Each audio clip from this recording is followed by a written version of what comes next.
Hi, welcome to Real Estate Channel.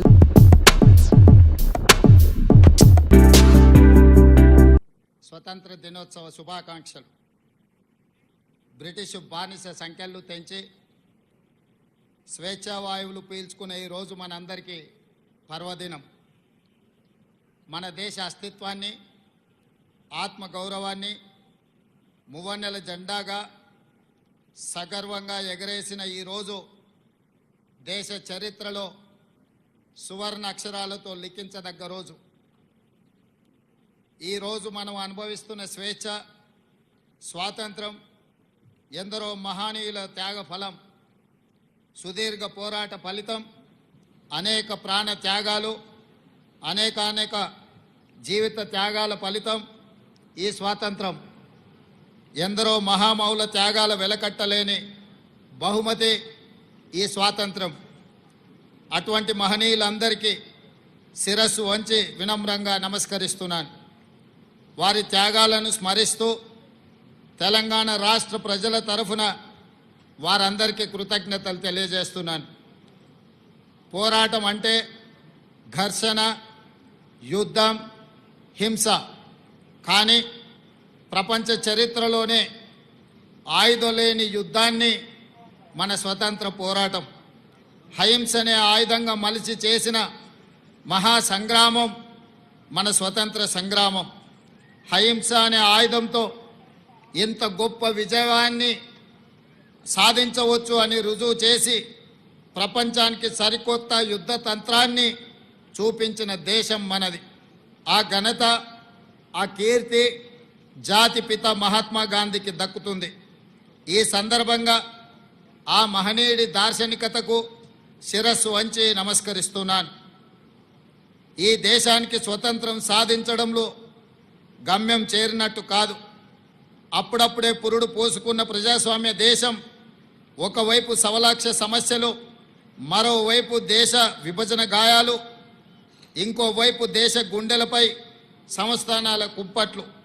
ఈ పరిస్థితిలో ప్రజాస్వామ్య దేశంగా భారత్ నిలదొక్కుకోవడానికి బలమైన పునాదులు వేసి ఆధునిక భారతావనిగా అవతరించడానికి అవసరమైన ప్రణాళికలు రచించి కార్యాచరణ ప్రకటించి సగర్వంగా, సమున్నతంగా ఈ దేశాన్ని నిలబెట్టాల్సిన బృహత్తర బాధ్యత నాటి కాంగ్రెస్ పార్టీ నాయకత్వ భుజాలపై ఉండింది. అజాగ్రత్తగా ఉన్న, అలసత్వం వహించిన, రాజనీతి లోపించిన, దూరదృష్టి కొరవడిన నేడు మనం ఉన్న ఈ భారతదేశం ఒక కలగానే మిగిలిపోయేది. శతాబ్దాల దోపిడీ, అణిచివేతల తర్వాత స్వతంత్రానంతరం 1947లో అధికారం చేపట్టే నాటికి అంతా శూన్యం. చేతులు కాళ్ళు కూడదీసుకొని ఒక్కొక్క వ్యవస్థను ఏర్పాటు చేసుకొని పారదర్శక ప్రజాస్వామ్య పాలన అందించాల్సిన బాధ్యత నాటి నాయకత్వంపై పడింది. తొలి ప్రధాని పండిట్ జవహర్లాల్ నెహ్రూ వంటి గొప్ప మానవత్వవాది దార్శనికుడి కారణంగా భారతదేశం ఈనాడు ఒక వైభవోపేత వైజ్ఞానిక దేశంగా, పారిశ్రామిక శక్తిగా ఎదగగలిగింది అని చెప్పక తప్పదు. పంచవర్ష ప్రణాళికలు రచించి ఈ దేశానికి వ్యవసాయ, పారిశ్రామిక అభివృద్ధి అన్నవి రెండు కళ్ళు అని నమ్మి ఆ దిశగా తొలి అడుగులు వేయించిన దార్శనికుడు పండిట్ నెహ్రూ గారు. ఆయన ప్రారంభించిన సాగునీటి ప్రాజెక్టులను మనం ఈరోజు ఆధునిక దేవాలయాలుగా పిలుచుకుంటున్నాం. ఈ దేశంలో కోట్లాది ఎకరాలు పంటలతో పచ్చ తోరణాన్ని కట్టుకుంటున్నాయి అంటే దానికి కారణం నెహ్రూ ప్రారంభించిన సాగునీటి ప్రాజెక్టులే. మన రాష్ట్రంలో నాగార్జున సాగర్, శ్రీశైలం, బాక్రానంగల్, శ్రీరామ్ సాగర్ లాంటి ప్రాజెక్టులు నెహ్రూ ప్రారంభిస్తే ఆ తర్వాత వాటిని పూర్తి చేసి కోట్లాది మంది రైతుల పొలాలకు సాగు జలాల పారించిన గొప్ప చరిత్ర స్వర్గీయ శ్రీమతి ఇందిరాగాంధీకి దక్కుతుంది. అంతేకాదు పారిశ్రామికంగా బిహెచ్ఎల్, ఈసీఐఎల్, ఐడిపిఎల్, మిదాని వంటి ఎన్నో ప్రభుత్వ రంగ సంస్థలు ఆ స్వర్ణయుగంలో నెలకొల్పబడినయే. హరిత విప్లవం, శ్వేత విప్లవం, నీళ్ళ విప్లవం వంటి కార్యక్రమాలను చేపట్టి అన్ని రంగాల సమగ్రాభివృద్ధికి కృషి చేసిన ఘనత నాటి ప్రభుత్వాలది. బడా పారిశ్రామికవేత్తలకు మాత్రమే తెలిసిన బ్యాంకింగ్ వ్యవస్థను జాతీయీకరణతో గ్రామీణ ప్రజల చెంతకు చేర్చిన ఘనత, ప్రతి పౌరుడికి బ్యాంకును అందుబాటులోకి తెచ్చిన గొప్పతనం ఆనాటి దార్శనికుల వల్లనే జరిగింది. 1947 వరకు ఆహార ధాన్యాలను దిగుమతి చేసుకుంటున్న దేశం భారతదేశం. ఈనాడు ప్రపంచంలో ఆహార ధాన్యాలను అత్యధికంగా ఉత్పత్తి చేస్తున్న దేశాలలో ఒకటిగా ఎదగడానికి కారణం స్వర్గీయ లాల్ బహదూర్ శాస్త్రి, ఇందిరాగాంధీ ప్రవేశపెట్టిన హరిత విప్లవమే.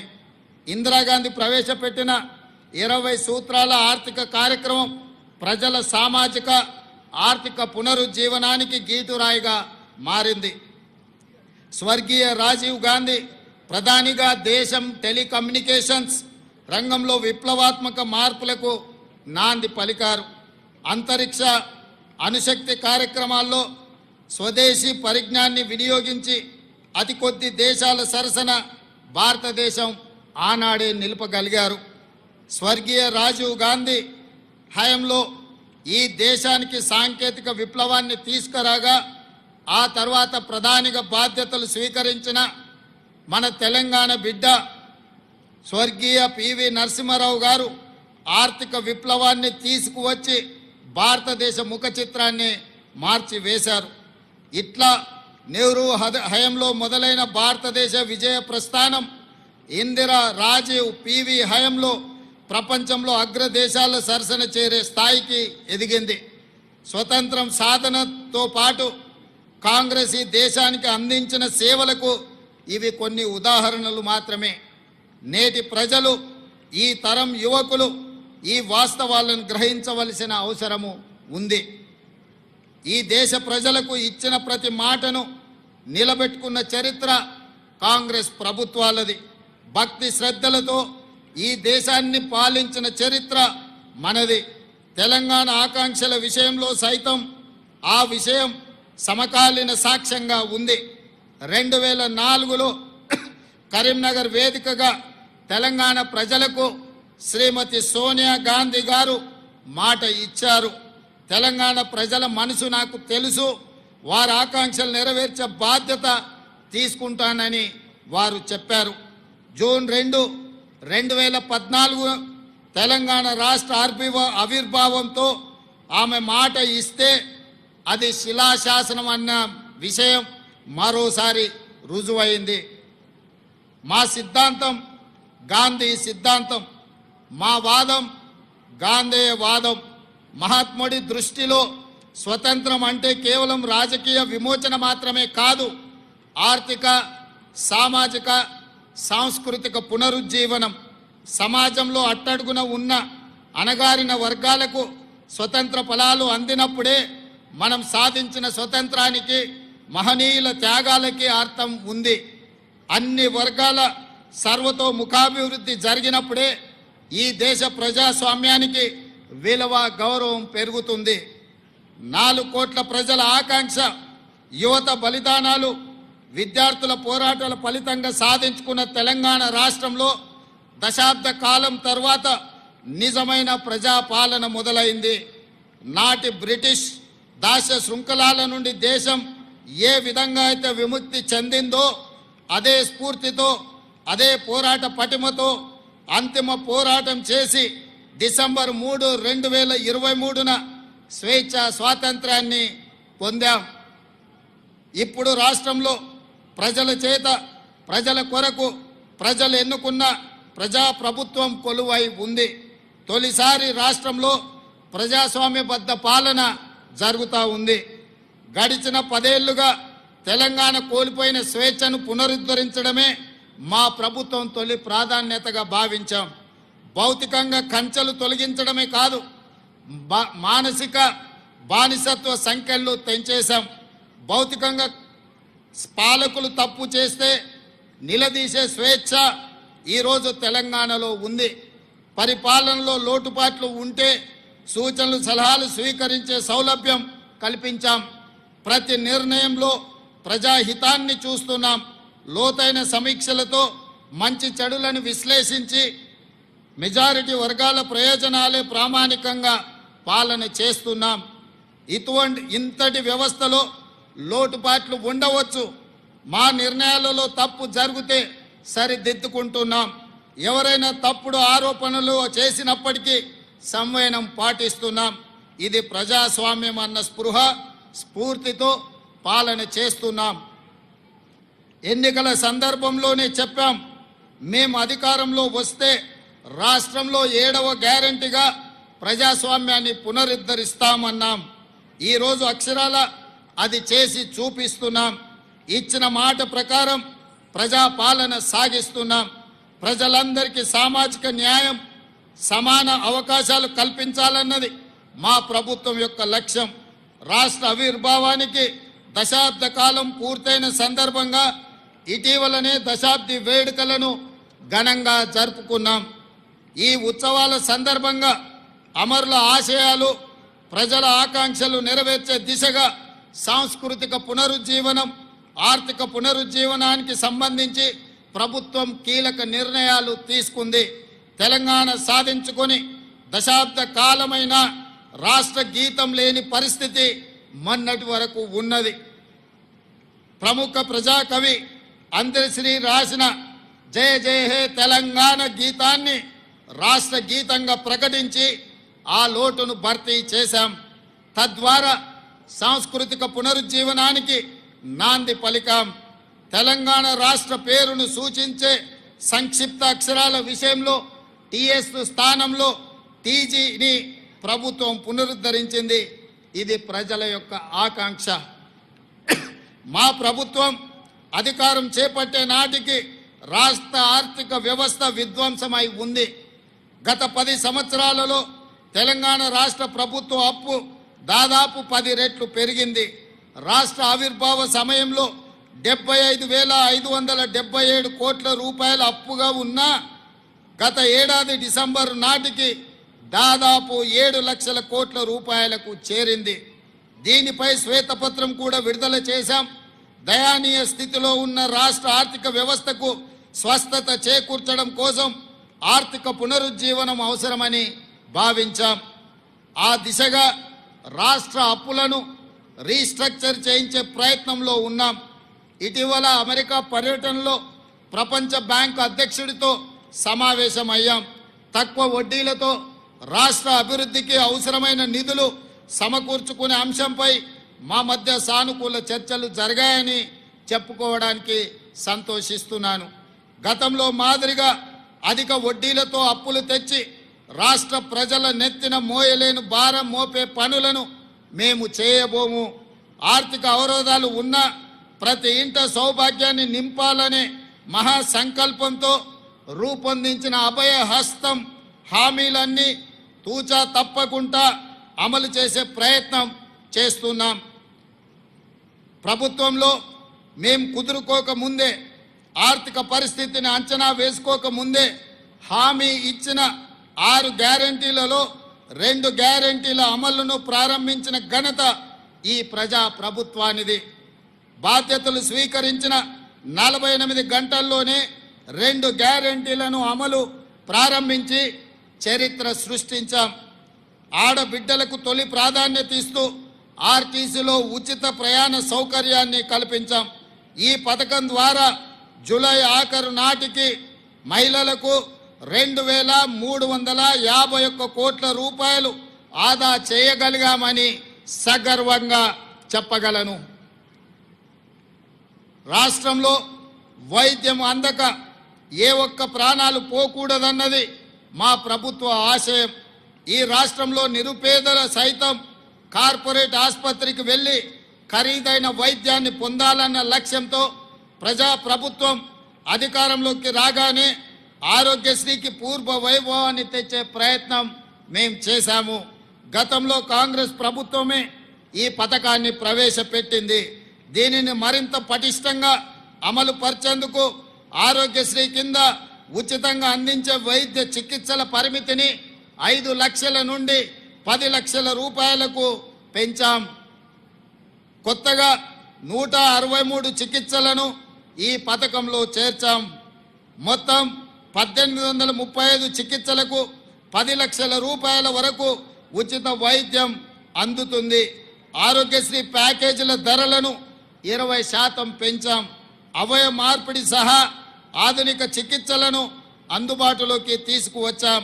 రేషన్ కార్డుతో సంబంధం లేకుండా ఆరోగ్యశ్రీ పథకం అమలు చేయాలని మా ప్రభుత్వం నిర్ణయించింది. ప్రభుత్వ ఆసుపత్రులను ఆధునీకరించి విస్తృత వైద్య సేవలు అందించేందుకు ప్రభుత్వం కృత నిశ్చయంతో ఉంది.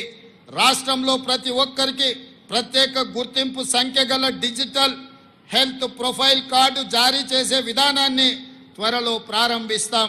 పౌరుల ఆరోగ్య సంబంధిత సమాచారం ఒకే చోట అందుబాటులో ఉండి సులభంగా రోగ నిర్ధారణ, సత్వర చికిత్సకు వీలు కల్పించేందుకు ఈ ఆలోచన చేస్తున్నాం. ఆడబిడ్డల కన్నీళ్లు తుడవాలన్న లక్ష్యంతో ప్రారంభించిందే మహాలక్ష్మి పథకంలోని మరో పథకం. 500 రూపాయలకే వంట గ్యాస్ ఇవ్వాలన్న ఆలోచన. 2014లో కాంగ్రెస్ పార్టీ అధికారం కోల్పోయే నాటికి గ్యాస్ సిలిండర్ ధర 410 రూపాయలు మాత్రమే.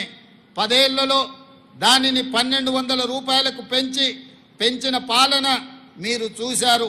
అందుకే తిరిగి సిలిండర్ ధరను 500 రూపాయలకే ఇవ్వాలన్న సంకల్పంతో ఈ కార్యక్రమాన్ని ఈ ఏడాది ఫిబ్రవరి 27న ప్రారంభించాం. 40 లక్షల మంది లబ్ధిదారులతో మొదలైన ఈ పథకం ప్రస్తుతం 43 లక్షల మందికి లబ్ధి చేకూర్చుతుంది.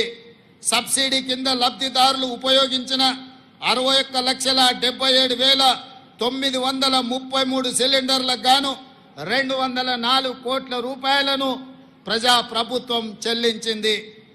అదేవిధంగా అల్పాదాయ వర్గాల వారికి విద్యుత్ బిల్లుల భారం తగ్గించి వారి గృహాలలో చీకట్లను పారదోలి విద్యుత్ కాంతులను నింపేందుకు గృహజ్యోతి పథకం అమలు చేస్తున్నాం.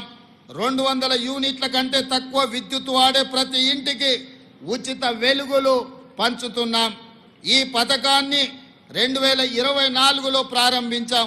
ప్రజాపాలన సేవా కేంద్రాల ద్వారా దరఖాస్తులు స్వీకరించి అర్హులైన వారందరికీ ఈ పథకం వర్తింపచేస్తున్నాం. ప్రస్తుతం 46,19,236 మంది లబ్ధిదారులకు ఈ పథకం ద్వారా లబ్ధి పొందుతున్నారు. అదేవిధంగా ఎన్నికల మేనిఫెస్టోలో పేర్కొన్న విధంగా పేద బడుగు వర్గాల సొంత ఇంటి కల నెరవేర్చేందుకు ఇందిరమ్మ ఇండ్లు పేరుతో నూతన గృహ నిర్మాణ కార్యక్రమాన్ని ప్రారంభించాం. భద్రాద్రిలో పరమ పవిత్రమైన శ్రీరాముని సన్నిధిలో ఈ కార్యక్రమానికి శ్రీకారం చుట్టాం.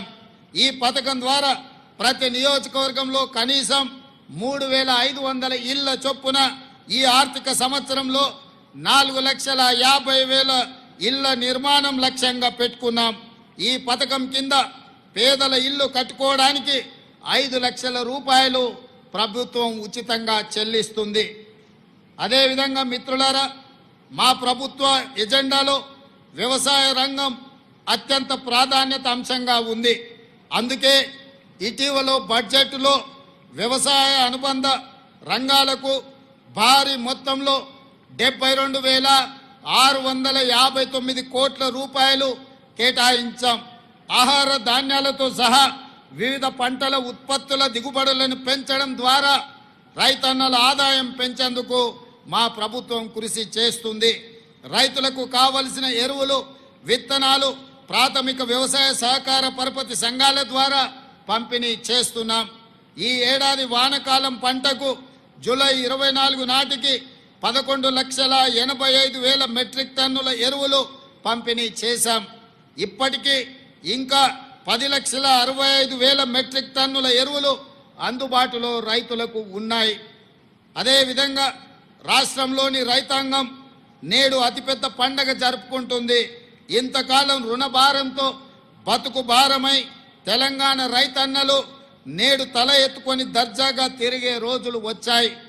ఎన్నికల సందర్భంగా వరంగల్లో ప్రకటించిన రైతు డిక్లరేషన్కు అనుగుణంగా దేశంలో ఎక్కడ జరగని విధంగా రైతన్నలకు 2 లక్షల రూపాయల వరకు ఏకకాలంలో రైతు రుణమాఫీ చేసి రైతు కుటుంబాలను ఆదుకోవాలన్న ఆలోచన ఆ కార్యక్రమాన్ని మొదలుపెట్టి దిగ్విజయంగా ముందుకు తీసుకెళ్తున్నది ప్రజా ప్రభుత్వం. ఇది అసాధ్యమని చాలామంది ఒక్కర భాషలు చెప్పారు. కానీ మా ప్రభుత్వం మాట ఇచ్చిన ప్రకారం రైతన్నలకు 2 లక్షల రూపాయల వరకు ఏకకాలంలో రుణమాఫీ కార్యక్రమాన్ని అమలు చేసి చూపిస్తున్నాం. దీనిపై ప్రతిపక్షాలు రంధ్రాన్వేషణ చేస్తున్నాయి. ఈ సందర్భంగా నేను చెప్పదలుచుకున్నాను, పథకంలో అర్హులైన ప్రతి రైతుకు న్యాయం జరుగుతుంది. సాంకేతిక కారణాలతో ఎక్కడైనా చిన్న ఇబ్బందులు వస్తే వాటిని పరిష్కరించే బాధ్యత ప్రజా ప్రభుత్వం తీసుకుంటుంది, వ్యవసాయ శాఖ తీసుకుంటుంది. కలెక్టర్ కార్యాలయాల్లో ప్రత్యేకంగా కౌంటర్ ఏర్పాటు చేసి ఈ సమస్యల మీద వచ్చే రైతులను వాళ్ళ సమస్యలను తెలుసుకొని పరిష్కరించే బాధ్యత తెలంగాణ రాష్ట్రంలో ఉన్న అన్ని జిల్లా కలెక్టర్లకు ఆదేశాలు ఇవ్వడం జరిగింది. తొలి దశలో 1 లక్ష రూపాయల వరకు ఉన్న రుణమాఫీ సొమ్ము 6,035 కోట్ల రూపాయలను జూలై 18న నేరుగా రైతు ఖాతాలలో ప్రభుత్వం జమ చేసింది. దీనివల్ల 11,34,000 మంది రైతన్నలు రుణ విముక్తి పొందారు. రెండో దశలో 6,190 కోట్ల రూపాయలను జూలై 30న నేరుగా రైతు ఖాతాలలో ఈ ప్రభుత్వం జమ చేసింది.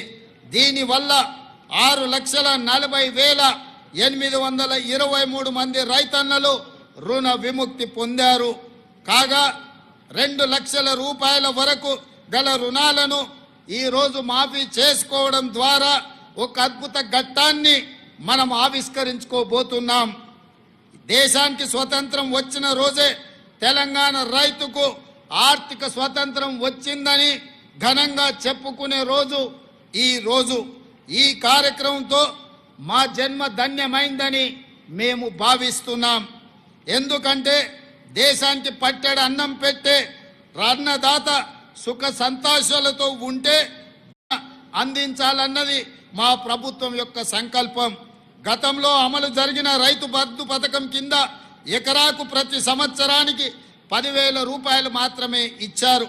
అది కూడా అనర్హులకు, సాగులో లేని భూమి యజమానులకు, రియల్ ఎస్టేట్ వ్యాపారులకు కూడా లబ్ధి చేశారు. దీనివల్ల ప్రభుత్వ ధనం దుర్వినియోగం కావడమే తప్ప రైతు ప్రయోజనాలు నెరవేరలేదు. మా ప్రభుత్వం రైతు భరోసా పథకాన్ని సక్రమంగా అమలు చేయాలన్న లక్ష్యంతో విధి విధానాలను రూపొందిస్తుంది. దీనికోసం ప్రభుత్వం మంత్రివర్గ ఉపసంఘాన్ని నియమించింది. ఈ ఉపసంఘం రాష్ట్ర వ్యాప్తంగా పర్యటించి రైతులు, రైతు కూలీ సంఘాలు, అదేవిధంగా మేధావుల నుంచి అభిప్రాయాలను సేకరించింది. వాటిని పరిగణలోకి తీసుకొని విధి విధానాలు రూపొందించి త్వరలో రైతు భరోసా పథకాన్ని ప్రారంభించుకోబోతున్నామని తెలియజేయడానికి నేను చాలా సంతోషిస్తున్నాను. మన రాష్ట్రంలో వరి సాగు చాలా విస్తీర్ణంగా జరుగుతుంది. కానీ పండిన పంటకు సరైన గిట్టుబాటు ధర రాక రైతన్నలు తీవ్రంగా నష్టపోతున్నారు. రాష్ట్రంలో సన్న రకం వరి ధాన్యం సాగును ప్రోత్సహించేందుకు క్వింటాలకు 500 రూపాయల బోనస్ చెల్లించాలని నిర్ణయించాం. దీనికి 33 రకాల వరి ధాన్యాలను గుర్తించాం. రైతులకు గిట్టుబాటు ధరను కల్పిస్తూ కొనుగోలు కేంద్రాల ద్వారా ధాన్యం కొనుగోలు చేస్తున్నాం. రైతు సౌకర్యార్థం మొన్నటి రబీ సీజన్లో ధాన్యం సేకరణ కేంద్రాలను సంఖ్య 7,178కి పెంచాం. రైతుల నుంచి కొనుగోలు చేసిన ధాన్యానికి 48 గంటల్లోనే చెల్లింపులు చేస్తూ వస్తున్నాం. వ్యవసాయానికి 24 గంటల ఉచిత విద్యుత్తును అందిస్తున్నాం. నకిలీ విత్తనాల అక్రమార్కులపై మా ప్రభుత్వం ఉక్కు పాదంతో అణిచివేస్తుంది. అదేవిధంగా రైతులకు పంటల బీమా పథకం వర్తింపజేయడానికి ఈ సంవత్సరం నుంచి ఫసల్ బీమా యోజన పథకంలో చేరాలని నిర్ణయించాం. ఈ పథకం కింద రైతుల తరఫున బీమా ప్రీమియాన్ని ప్రభుత్వమే చెల్లిస్తుంది. రైతులకు పైసా ఖర్చు లేకుండా పంటలకు పూర్తి భద్రత కలుగుతుంది. ఈ పథకం ద్వారా రైతులకు ఆధునిక సాంకేతిక విధానాలు, పంటల దిగుబడికి సంబంధించిన శాస్త్రీయ పద్ధతులు తెలియజేయడానికి రైతు నేస్తం కార్యక్రమాన్ని మా ప్రభుత్వం ప్రారంభించింది. ఉద్యాన పంటల సాగు, ఆయిల్ ఫామ్ సాగుకి ప్రభుత్వం ప్రోత్సాహకాలు అందిస్తుంది. అదేవిధంగా భూమి లేని రైతు కూలీలు దుర్భర జీవితాలు గడుపుతున్నారు. రోజు కూలీ చేసుకుంటూ కూలీ దొరకని నాడు కుటుంబాలను పోషించలేక ఇబ్బందులు పడుతున్నారు. వారిని ఆదుకోవడం కోసం భూమి లేని ప్రతి నిరుపేద రైతు కూలీకి సంవత్సరానికి 12,000 రూపాయల ఆర్థిక సాయాన్ని ఈ ఏడాది నుంచే మా ప్రభుత్వం అందించనుంది. ఇది చాలా సంతోషకరమైన సందర్భం. అదేవిధంగా మిత్రులారా, రైతుల పాలిట శాపంగా మారిన ధరణి సమస్యలపై మా ప్రభుత్వం ప్రత్యేక దృష్టి సారించింది. ధరణి అమలులో అవకతవకలు, లోపభూయిష్ట విధానాల కారణంగా రైతులకు ఎంతో కష్టం కలుగుతుంది. ధరణిలో అనేక అవకతవకలు జరిగినట్టుగా గుర్తించాం. ధరణి సమస్యల పరిష్కారానికి 2024 మార్చి 1 నుండి 15 వరకు స్పెషల్ డ్రైవ్ నిర్వహించాం. ధరణిలో సమస్యల పరిష్కారం చేయలేని ఉంటే సదరి దరఖాస్తులను తిరస్కరిస్తే దానికి గల కారణాలను తప్పకుండా నమోదు చేసేలా ప్రభుత్వం చర్యలు చేపడుతుంది. పెండింగ్లో ఉన్న ధరణి దరఖాస్తులను తక్షణం పరిష్కరించాలని కలెక్టర్లకు ఆదేశాలు ఇచ్చాం. భూ సమస్యల పరిష్కారానికి సరికొత్త సమగ్ర చట్టాన్ని తీసుకురావాలని ప్రభుత్వం భావిస్తున్నది. నేరం రూపం మార్చుకుంది. సైబర్ నేరాలు, డ్రగ్స్ మహమ్మారి సమాజాన్ని పట్టి పీడిస్తున్నాయి. ఈ నేరాల వల్ల వ్యక్తులు కాదు, మొత్తం జాతే నిర్వీర్యమయ్యే ప్రమాదం పొంచి ఉంది. ఇది ఆందోళనకరమైన అంశం. మన పిల్లల భవిష్యత్తుకు సంబంధించిన విషయం.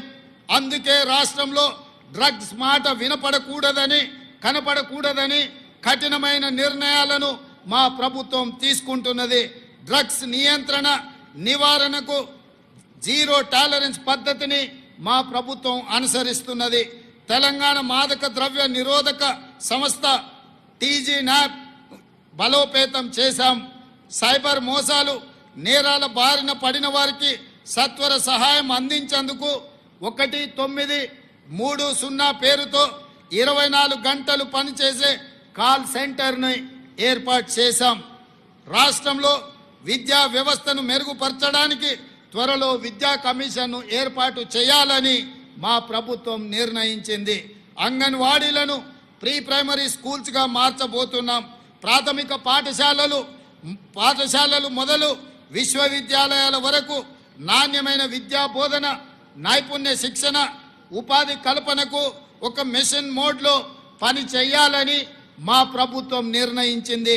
పాఠశాలలు తెరిచిన రోజే పిల్లలందరికీ యూనిఫారాలు, పాఠ్య పుస్తకాలను అందజేశాం. అమ్మ ఆదర్శ పాఠశాలల ద్వారా మౌలిక వసతులు కల్పిస్తున్నాం. 65 ప్రభుత్వ ఐటీఐలను టాటా సంస్థ సహకారంతో నైపుణ్య కేంద్రాలుగా మారుస్తున్నాం. ఎస్సీ, ఎస్టీ, బీసీ, మైనారిటీ విద్యార్థుల కోసం ప్రతి నియోజకవర్గంలో ఒకే ఆవరణలో 20 నుంచి 25 ఎకరాల స్థలంలో ఇంటిగ్రేటెడ్ మోడల్ స్కూళ్లను నిర్మించబోతున్నాం. ఇది ఎస్సీ, ఎస్టీ, బీసీ, మైనారిటీ విద్యార్థుల జీవితాలలో వెలుగు నింపబోతుంది. వాళ్ళకు ఉజ్వల భవిష్యత్తును రాష్ట్ర ప్రభుత్వం ఇవ్వబోతుందన్న విషయాన్ని సగర్వంగా తెలంగాణ ప్రజలకు నేను తెలియజెప్పదలుచుకున్నాను. ఇటీవలనే మిత్రులారా, బేగర్ కంచె ముచ్చర్ల దగ్గర రంగారెడ్డి జిల్లాలో యంగ్ ఇండియా స్కిల్స్ యూనివర్సిటీకి శంకుస్థాపన చేసుకున్నాం. తెలంగాణ విద్యా రంగంలో ఇదొక విప్లవాత్మక మలుపు కాబోతుంది. మన పిల్లల కొలువులకు ఇది ఒక వేదికగా మారబోతుంది. సరికొత్త నైపుణ్యాలతో ఉపాధికి గ్యారెంటీ ఇవ్వబోతుంది. ఈ యూనివర్సిటీకి మహేంద్ర గ్రూప్ అధినేత ఆనంద్ మహేంద్రను చైర్మన్గా ఉండాలని తెలంగాణ రాష్ట్ర ప్రభుత్వం తరఫున వారికి విజ్ఞప్తి చేస్తే వారు ఉదార స్వభావంతో దీనికి చైర్పర్సన్గా ఉండడానికి వారు ఆమోదించిందని మీకందరికీ ఈ సందర్భంగా సగర్వంగా తెలియజేస్తున్నాను. మిత్రులారా, రంగుల గోడలు, అద్దాల మేడలు కాదు, ప్రజల జీవితాలలో గుణాత్మక మార్పు రావాలి. దానికి రాష్ట్ర అభివృద్ధి, సంక్షేమం సమపాళ్లలో జరగాలి. తెలంగాణను ప్రపంచానికి ముఖద్వారంగా మార్చాలి. తెలంగాణ బ్రాండ్ను విశ్వ వేదికపై సగర్వంగా చాటాలి. అందుకే ఇటీవలే మన రాష్ట్రానికి పెట్టుబడుల సాధన కోసం నేను సహచర మంత్రివర్యులు శ్రీధర్ బాబు గారు కలిసి అమెరికాలో పర్యటించాం. అంతర్జాతీయ దిగ్గజ సంస్థల అధినేతలు, ప్రతినిధులతో భేటీ అయ్యాం. తెలంగాణ పెట్టుబడులను, అవకాశాలను వివరించాం. ఫ్యూచర్ స్టేట్గా తెలంగాణను వారికి పరిచయం చేశాం. బేగర్ కంచె వద్ద శంకుస్థాపన చేసుకున్న 4th city, Musi river front, regional ring road నిర్మాణం, అంతర్జాతీయ మౌలిక సదుపాయాలు, మెట్రో విస్తరణ తదితర ఆలోచనలు వారితో పంచుకున్నాం. జనవరిలో దావోస్ పర్యటన సందర్భంగా 40,000 కోట్ల రూపాయల పెట్టుబడులకు సంబంధించి ఒప్పందాలను మా ప్రభుత్వం కుదుర్చుకున్నది. ఇది పెట్టుబడుల ఆకర్షణలో ఒక రికార్డ్. ఈ ఒప్పందాలు కార్యరూపం దాల్చడానికి అవసరమైన కార్యాచరణను ప్రభుత్వం ప్రారంభించింది. మన యువత ఉపాధి, ఉద్యోగ కల్పనకు ఇవి దోహదం చేస్తాయని మేము సంపూర్ణంగా విశ్వసిస్తున్నాం. ప్రాంతాలు, గ్రామ పంచాయతీలను తెలంగాణ కోర్ అర్బన్ రీజియన్గా గుర్తించాం.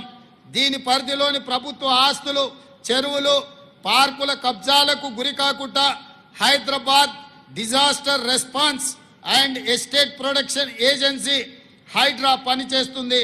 సర్కారు ఆస్తుల పరిరక్షణతో పాటు విపత్తులు సంభవించినప్పుడు అత్యవసర సేవలను కూడా అందించే బాధ్యత ఈ హైడ్రా చేపడుతుంది. అదేవిధంగా మిత్రులారా, అధికారంలోకి వచ్చిన 3 నెలల్లోనే 30,000 మందికి ఉద్యోగ నియామక పత్రాలు అందజేశామని చెప్పడానికి నేను గర్వపడుతున్నాను. తెలంగాణ పబ్లిక్ సర్వీస్ కమిషన్ను ప్రక్షాళన చేసి ఇప్పటికే గ్రూప్ 1 ప్రాథమిక పరీక్షలను విజయవంతంగా జరిపించాం. 11,062 టీచర్ పోస్టుల భర్తీకి డిఎస్సిని విజయవంతంగా నిర్వహించాం. ఉద్యోగ నియామక పరిమితిని కూడా 44 ఏళ్ల నుంచి 46 ఏళ్ల వరకు మా ప్రభుత్వం పెంచడం జరిగింది. గ్రూప్ 1, గ్రూప్ 2, గ్రూప్ 3 నియామకాలకు ఉన్న కోర్టు చిక్కుముళ్లను పరిష్కరించాం. ఇటీవలనే శాసనసభలో జాబ్ క్యాలెండర్ను ప్రవేశపెట్టాం. దాని ప్రకారం పోటీ పరీక్షలు నిర్వహించి ప్రతి ఏటా ఉద్యోగ ఖాళీలు భర్తీ చేయబోతున్నాం. రాష్ట్రంలో నిరుద్యోగ యువతకు నేను హామీ ఇస్తున్నా, మీ సమస్యలు ఏమైనా ఉంటే ప్రభుత్వం దృష్టికి తీసుకురండి. వాటిని పరిష్కరించే బాధ్యత మేము తీసుకుంటాం. చెప్పుడు మాటలు విని మీ భవిష్యత్తును చెడగొట్టుకోవద్దు. ఎవరు ఉద్యోగాల కోసమో మీ జీవితాలను బలి చేసుకోవద్దు. ఇప్పటికే గడిచిన 10 ఏళ్లుగా మీరు చాలా నష్టపోయారు. పెద్దన్నగా మీకు అండగా నేను ఉంటా. సింగరేణి సహకారంతో రాజీవ్ గాంధీ సివిల్స్ అభయహస్తం కింద సివిల్స్లో ప్రాథమిక పరీక్షను విజయవంతంగా పూర్తి చేసిన అర్హులైన తెలంగాణ యువతకు ₹1,00,000 వంతున ఆర్థిక సహాయం అందించాలని మా ప్రభుత్వం నిర్ణయించింది. మిత్రులారా, రాష్ట్రంలో 63 లక్షల మంది మహిళలను వ్యాపార పారిశ్రామికవేత్తలుగా తీర్చిదిద్దే లక్ష్యంతో రాష్ట్ర ప్రభుత్వం ఇందిరా మహిళా శక్తి పథకానికి రూపకల్పన చేసింది. స్త్రీ నిధి ఏర్పాటు, బ్యాంకులతో అనుసంధానం ద్వారా మహిళలకు ₹1,00,000 కోట్ల ఆర్థిక సహాయాన్ని అందించాలని లక్ష్యంగా పెట్టుకున్నాం. మహిళలకు ఆసక్తి ఉన్న రంగాలలో వృత్తి నైపుణ్య శిక్షణ ఇప్పించి బ్రాండింగ్, మార్కెటింగ్లో మెలకువలు నేర్పించే సౌకర్యాలు కల్పిస్తున్నాం. ఇందిరా మహిళా శక్తి పథకంలో భాగంగా రుణ బీమా పథకాన్ని కూడా గత మార్చి నుంచి అమలు చేస్తున్నాం. ఈ పథకం కింద సభ్యురాలు ఎవరైనా మరణించినప్పుడు ఆమె పేరున ఉన్న రుణాన్ని గరిష్టంగా 2 లక్షల రూపాయల వరకు మాఫీ చేయడం జరుగుతుంది. స్వయం సహాయక బృందాల మహిళలకు సభ్యులకు స్కూల్ యూనిఫామ్లు కుట్టే పనిని అప్పగించడంతో పాటు వారి ఉత్పత్తుల విక్రయానికి మాదాపూర్లోని శిల్పారామం వద్ద డ్వాక్రా మహిళా బజార్ ఏర్పాటు చేస్తున్నాం. ఇందిరా జీవిత బీమా పథకం ద్వారా స్వయం సహాయక సంఘాలలో దాదాపుగా 63,86,000 మంది మహిళా సభ్యులకు జీవిత బీమా సౌకర్యాన్ని కల్పిస్తున్నాం. స్వయం సహాయక సంఘాలలో సభ్యులకు 10 లక్షల ప్రమాద బీమా జీవిత బీమా చేయడం జరుగుతుంది. అదేవిధంగా మిత్రులారా, రాష్ట్ర విభజన అనంతరం ఆంధ్రప్రదేశ్తో ఆస్తుల విభజనకు సంబంధించిన సమస్యలను పరిష్కరించేందుకు గత దశాబ్ద కాలంగా ఏ విధమైన ప్రయత్నాలు జరగకపోవడంతో ఎక్కడి సమస్యలు అక్కడే ఉండిపోయాయి. కృష్ణా గోదావరి జలాల్లో మన వాటా లెక్కలు ఇంకా తేలవలసి ఉంది. మా ప్రభుత్వానికి రాష్ట్ర ప్రయోజనాలు ముఖ్యం. ఇందుకోసం ఇరుగు పొరుగు రాష్ట్రాలతో కేంద్రంతో స్నేహపూర్వకంగా సఖ్యతతో వ్యవహరిస్తాం. రాష్ట్ర విభజనానంతరం అపరిష్కృతంగా మిగిలిపోయిన సమస్యలను సత్వరంగా పరిష్కరించుకోవడానికి ఇటీవల ఆంధ్రప్రదేశ్ ముఖ్యమంత్రితో జరిపిన చర్చలు త్వరలో మంచి ఫలితాలను ఇస్తాయని మా ప్రభుత్వం భావిస్తుంది. ఇది ప్రజా ప్రభుత్వం, ప్రతి ఒక్కరి ప్రభుత్వం.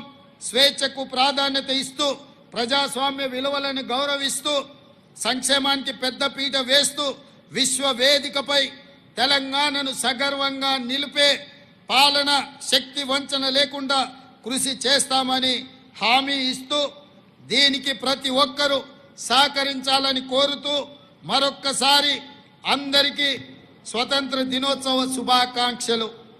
మిత్రులారా, చివరగా రాష్ట్రానికి పెట్టుబడుల సాధన కోసం జరిపిన అమెరికా దక్షిణ కొరియా పర్యటన విజయవంతమైంది. 19 అగ్రశ్రేణి కంపెనీలతో చర్చలు జరిపాం. 31,532 కోట్ల రూపాయల పెట్టుబడుల ఒప్పందాలు జరిగాయి. తద్వారా 30,750 మందికి నేరుగా ఉద్యోగ అవకాశాలు లభించే అవకాశం ఉంది. తెలంగాణను ఫ్యూచర్ సిటీగా ప్రపంచానికి పర్యటన ద్వారా పరిచయం చేశాము. ఇదొక గొప్ప ముందడుగు. భవిష్యత్తులో తెలంగాణ మరిన్ని ఉన్నత శిఖరాలను చేరుతుందని రైతులు, యువత, మహిళలు, వృద్ధులు, ఉద్యోగులు, వ్యాపారులు సకల జనులతో సుఖశాంతులతో శోభిల్లే తెలంగాణగా మార్చేందుకు ప్రజా ప్రభుత్వం పాలన అందిస్తుందని హామీ ఇస్తూ మీ అందరికీ స్వతంత్ర